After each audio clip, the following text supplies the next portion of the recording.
Bismillahirrahmanirrahim. Assalamualaikum warahmatullahi wabarakatuh. Perkenalkan, nama saya Intan Naila Ramadhani. Saya siswi kelas 11 dari Sekolah Putri Darul Istiqomah Maros, Sulawesi Selatan. Pada kesempatan kali ini, saya akan mempresentasikan esai saya yang berjudul Pemimpin yang Solutif dan Berintegritas, Upaya Peningkatan Sumber Daya Lokal dalam Menunjang Indonesia Emas 2045. Indonesia merupakan negara yang memiliki sumber daya alam sangat melimpah. Hal tersebut merupakan suatu keistimewaan bagi Indonesia. Tetapi permasalahan umum yang terjadi pada saat ini adalah Indonesia masih membutuhkan sumber daya manusia untuk mengelola sumber daya alam yang ada. Ironisnya, pemerintah lebih memilih untuk mengambil tenaga kerja dari luar negeri karena tenaga kerja dari luar negeri dinilai memiliki daya jual lebih tinggi dibanding dengan tenaga kerja dari dalam negeri, sehingga tenaga kerja dari dalam negeri tidak dimanfaatkan secara optimal dan dinilai tidak mumpuni untuk mengembangkan suatu usaha. Berdasarkan Kementerian Tenaga Kerja, tingkat pekerja asing terus meningkat dari 2013 hingga pada puncaknya 2019. Terdapat 70.120 tenaga kerja asing pada tahun 2013 dan pada puncaknya terdapat 109.546 tenaga kerja asing. Hal tersebut berbanding terbalik dengan masyarakat lokal, yang mana terdapat 11,53 juta orang atau 5,53% penduduk lokal yang kehilangan pekerjaannya dalam tahun yang sama. Rendahnya kualitas sumber daya manusia di Indonesia dipicu oleh rendahnya tingkat pendidikan, kreativitas, dan produktivitas. Seiring perkembangan zaman, roda berjalan untuk mencapai perubahan keperluan dan perkembangan kedudukan. Pembangunan seperti ini banyak terjadi di negara maju, yang mana didasari oleh ilmu dan teknologi atau IPTEK. IPTEK ini merupakan sarana industrialisasi, yang mana industrialisasi merupakan pintu kemajuan ekonomi. Seperti yang dilansir dari laman New Setup 2020, sumber daya manusia di Indonesia menghadapi tantangan yang sangat berat. Tantangan yang pertama adalah tantangan pandemi COVID-19 dan yang kedua adalah tantangan digitalisasi. Dengan munculnya berbagai macam perusahaan dan tenaga kerja dari luar negeri, hal tersebut dapat menyingkirkan tenaga kerja dari dalam negeri, dipicu oleh rendahnya kualitas sumber daya manusia di Indonesia. Untuk meminimalisir hal tersebut, Indonesia perlu meningkatkan kualitas sumber daya manusianya. Upaya yang dapat dilakukan berupa membentuk kepemimpinan yang profesional dan berintegritas, perbaikan pendidikan formal secara sistematis dan menyeluruh.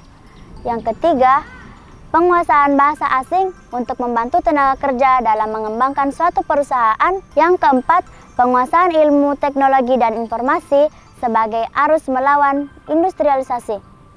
Yang kelima, ketenagakerjaan yang akurat. Dan yang terakhir, keenam adalah sumber daya manusia untuk memperluas pasar kerja. Sebagai negara dengan penduduk terbesar ketiga di dunia, Indonesia seharusnya bisa menjadi negara yang maju. Namun, potensi tersebut terhalangi oleh pemerataan tingkat kualitas pendidikan, khususnya pada daerah tertinggal di daerah pelosok, seperti di Papua. Oleh sebab itu, pemerintah harus meningkatkan pemerataan kualitas pendidikan masyarakatnya untuk mencapai Indonesia Emas sebagai negara yang maju di masa yang akan datang. Tak lepas dari hal itu, pemerintah juga harus meningkatkan edukasi terhadap teknologi, karena dengan adanya edukasi terhadap teknologi tersebut dapat meningkatkan inovasi baru untuk masyarakatnya yang produktif dan juga kreatif. Teknologi sangat dibutuhkan dan juga sangat berpengaruh pada era globalisasi saat ini. Teknologi berpengaruh dalam beberapa aspek di Indonesia, contohnya seperti aspek perekonomian dan juga aspek sosial. Aspek sosial terdapat pengusaha mikro, kecil, dan menengah atau disingkat dengan UMKM. UMKM pada saat ini berada di dalam ambang kebangkrutan.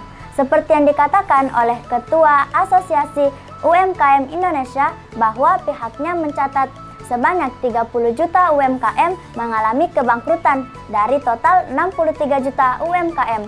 Hal tersebut dikatakan pada kata data 2020.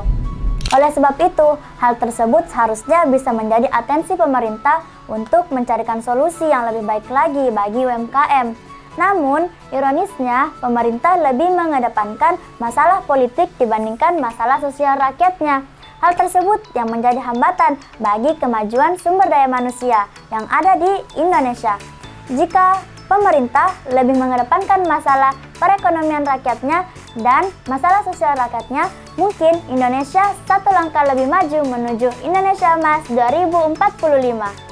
Selain itu, solusi lain yang dapat ditempuh guna memajukan pendidikan adalah membangun kesadaran pemerintah mulai dari kalangan desa hingga pada tingkat kenegaraan dalam menyelaraskan tujuan utama pendidikan, memberikan edukasi yang merata dan ilmiah, mulai dari petani hingga mahasiswa.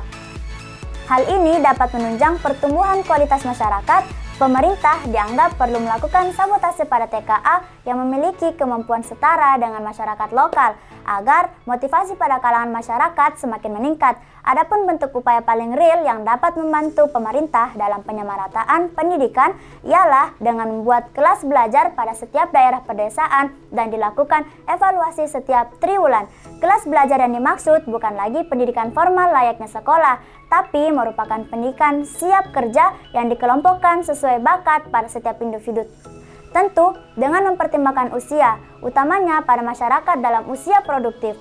Output dari program belajar yang dimaksud ialah dapat merasakan pendidikan langsung pada perusahaan yang mencakup badan usaha milik negara dan dianggap siap menjadi tenaga kerja profesional pada perusahaan maju di Indonesia. Mungkin cukup sekian presentasi yang dapat saya sampaikan. Santri Sekolah Putri Darul Istiqomah, Smart and Saleha.